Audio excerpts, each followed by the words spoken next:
I'll tell you a story about that. It's a personal story. And Tammy's told it before, so I know I can tell it. When both of us were very ill over the last 3 or 4 years, and my wife almost died, and so did I, and all that unfolded over a period that lasted a few years. And we were apart for a lot of that. And when we came back together, we were quite distant from one another, partly because, well, I was still quite ill and Tammy was still recovering, and, well, many things had happened in the interim, to say the least. And it wasn't a straightforward thing for us to put ourselves back together as a couple. The will was there. We had a practice of consciously dating for decades. So when we first had little kids, and this happens to people who have little kids, we found that we were separating intimately. And that's because when you're at that stage of your life and you're developing your career and you have little kids, it's like sex is priority number 11 on a priority list of 10, and you only ever get to priority 5. And so it's not that it's unimportant, it's that it becomes displaced. And that's understandable, but it's not a good medium to long-term solution. It has to be moved back up the priority list to some minimally acceptable degree. And the question is that you have to negotiate as a couple is, what is that minimally acceptable degree? And people hate having that conversation because people will act out sexual acts, say, that they'll never talk about, which is a strange reality. When I was working as a clinician, I used to have these conversations with my clients, especially now and then. I would have both my client and their husband or wife in the office with me to talk over issues like this. And one of the things I would ask them, which they absolutely hated, was, well, how often should you have sex? And they would come up with all sorts of reasons to not give an answer to that question, like, well, we don't want to make it so formal, and we don't really want to take the spontaneity out of it. And it's like, yeah, really, you're having a lot of spontaneous sex, are you really? That's actually, you've been married 10 years, 15 years. There's so much spontaneous sex that you just don't want to mess with that. It's like, why are you in my office? So that's just delusional. And so, but it was still very difficult to pin either of them down. And I suppose that's because, you know, maybe the husband says, well, 15 times a week, and the wife says once every 2 years. And that's, and neither of them want to admit that that's what they want or need. And so they won't talk about it. And so you have to corner people if you're a treacherous therapist. And the way you do that is by starting with something absurd. It's like, well, how about once every 2 years? And both of them pretty much agree almost instantly that that's probably a little on the scarce side. And then you might say, well, how about 4 times a day? And virtually without exception, although not always, both parties agree that that's probably aiming for the stars, let's say. But then now you've got people nicely trapped, because you know it's somewhere between 4 times a day and once every 2 years. And then you can pull in the walls. It's like, well, how about 6 times a week?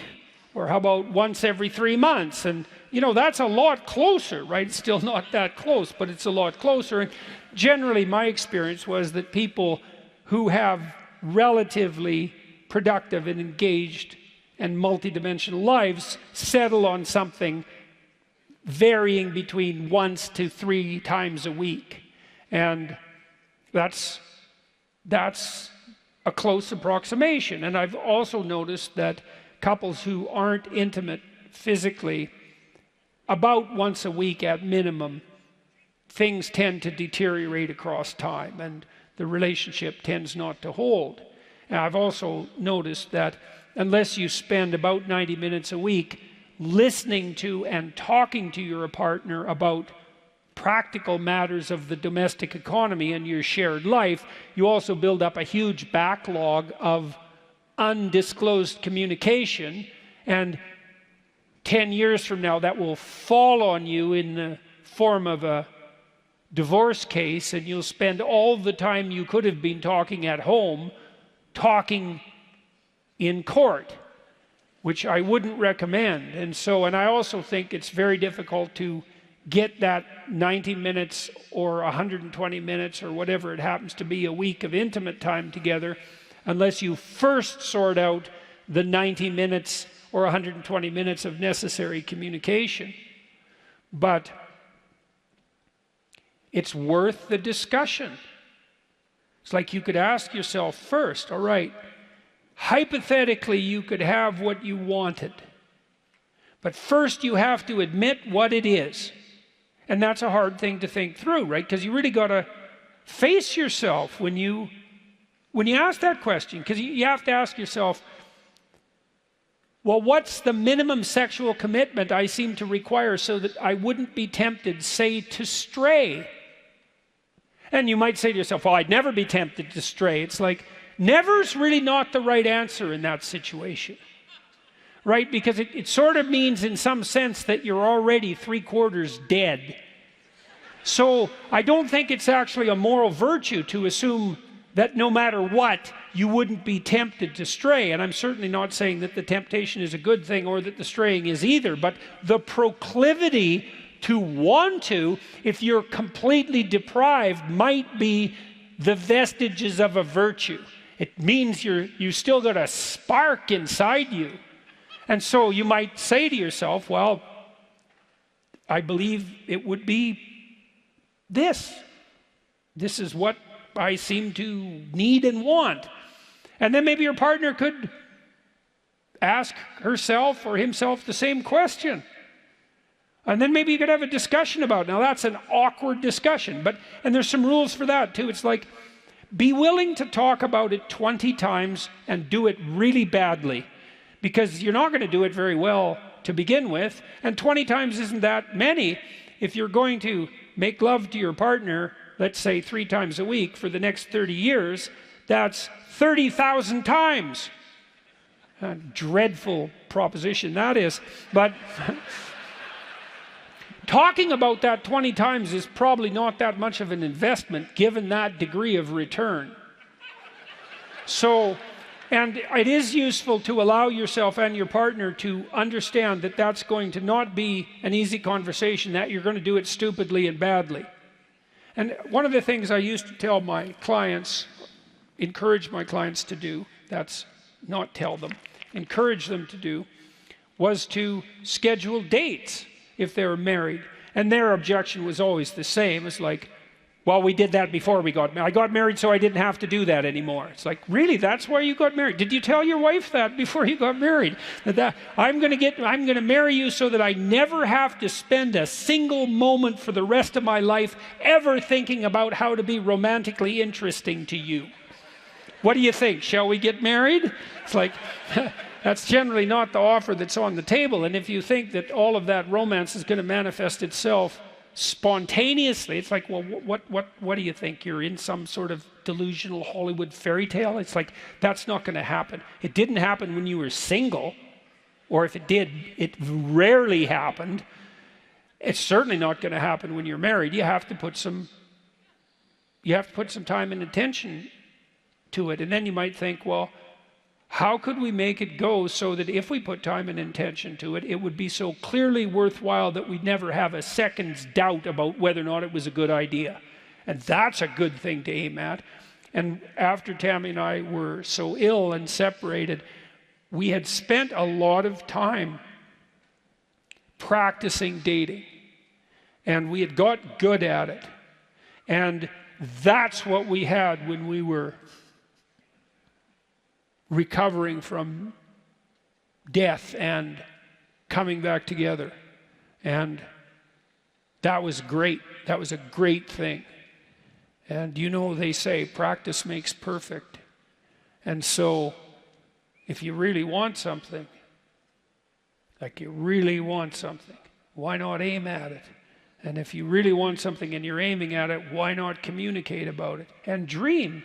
You know, you can dream together. You can think, well, if we had the romantic life we wanted, what would you want?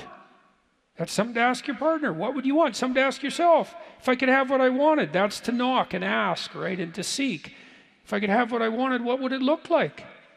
You know, and then you can stumble forward stupidly and approximate getting it. And with some practice, maybe you'll get it. And what a good deal that is. And then, you know, maybe you won't be completely old and worn out by the time you're 40 and completely devoid of any interest in your partner and cynical and bitter and searching around for an alternative and carping about how appalling your wife is to your friends. And that's a pretty damn dismal alternative to a bit of dreaming and some communication. And so, and I think not only can you do that within an ethical framework, I think that if you don't do it, you're not operating within an ethical framework. So it's perfectly reasonable to pull up the sexual impulse, let's say, and elevate it to the status of the highest ethical endeavor. A strange way of thinking about it, but the alternative is just not what anyone wants.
you.